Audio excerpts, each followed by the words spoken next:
হ্যাঁ ভালো বন্ধুরা, সকাল সকাল স্নান টিনান করে দুজনে মিলে বেরিয়ে পড়েছি এক জায়গায় যাব বলে। তো প্রথমে টোটো করে নিয়েছি, আর যেখানটা যাব সেখানটা একটু দূরেই বটে। এরপর বাসে চাপে গেছি। টোটো করে গেলেও হয়, কিন্তু কি হবে, টোটোতে করে গেলে বেশি অনেকটা টাকা ভাড়া নিলেই। তো বাসের যখন সুবিধা আছে তখন আর টোটোতে করে কেন যাব। হ্যাঁ ভালো, চলে এসেছি সেই পূজা দিতে যাওয়ার জায়গায়। আমাদের এইখানে ধর্মরাজের পূজা হয় বিরাট বড় করে, মাঘ মাসের শেষ শনিবারে এই পূজাটা হয় এবং একটা মেলা বসে। সেই মেলাটা অনেক দিন থাকে, আগে প্রায় 1 মাস থাকতো, কিন্তু এখন আর 1 মাস থাকেনি, তাও ওই 12-15 দিন তো থাকেই। তো সেই ধর্মরাজের পূজা দিতে এসেছি।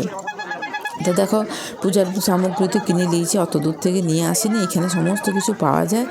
আর তার মতো ভিড়, যদিও এটা মাঘ মাসের শেষ শনিবার নয়, তারপরে আমরা গেছি, যে বিভিন্ন কারণে যাওয়া হয়ে উঠে নাই, কিন্তু মেলাটা ছিল এবং মেলাটার জন্যই আমার বিশেষ করে যাওয়ার ইচ্ছা আর কি।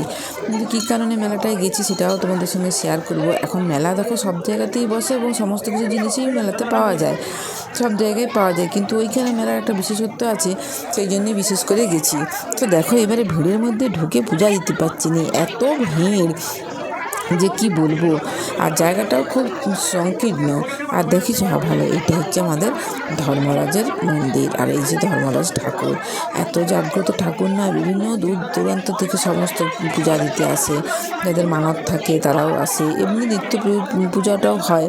তো আমি সেই জন্যই গেছি পূজাটা দিতে। আর দেখিয়ে না মন প্রাণ একবারে জুড়াই গেল ঠাকুর দেখে, সত্যি কথা। পূজাটা দিয়েও খুব শান্তি, মনে শান্তি পেলাম।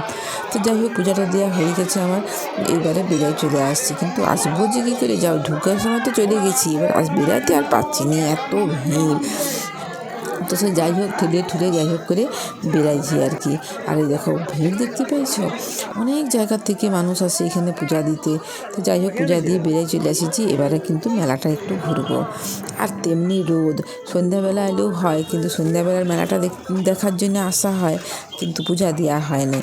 তাই সকালবেলা হলে কী হয়, পূজাটাও দেওয়া হয় আর মেলাটাও কিন্তু সকালেও বসে, সেই জন্যে সকাল সকাল চলে এসেছি। আর এমন কিছু জিনিস নাই যে এই মেলাটায় পাওয়া যায় না, বিশেষত লোহার জিনিস তো কত যে দোকান এসেছে। ভালো, পাখির দোকান চলে এসেছে, সমস্ত কিছু দোকান এখানে পাওয়া যায়। তো আমি যে কারণের জন্য গেছি সেটিকে আমরা চারদিক হন্যা হয়ে খুঁজছি, কোথাও আর খুঁজে আর পাচ্ছি না যে কোথায় দোকানটা বসেছে আর কি। এই যে দেখতে পেয়েছো, পাইয়ে গেছি। এই যে আমরা সেই অঘ্রাণ মাসে লক্ষ্মী পূজা, হাঁড়ি লক্ষ্মী পূজা করি না, সেখানে ঠাকুর রাখতে হয়। তো আমি এই ঠাকুরটি কিনতে গেছি এবং এটি এই মেলাতেই পাওয়া যায়, দোকানেও পাওয়া যায়, কিন্তু এই মেলাটাতেই বেশি ভালো পাওয়া যায়। তখন ঠাকুর কিনা হয়ে গেছে, এরপর চলে এসেছি কাঁচের কাপ দেখতে। তারপরে দেখো, সব কেনাকাটা করলে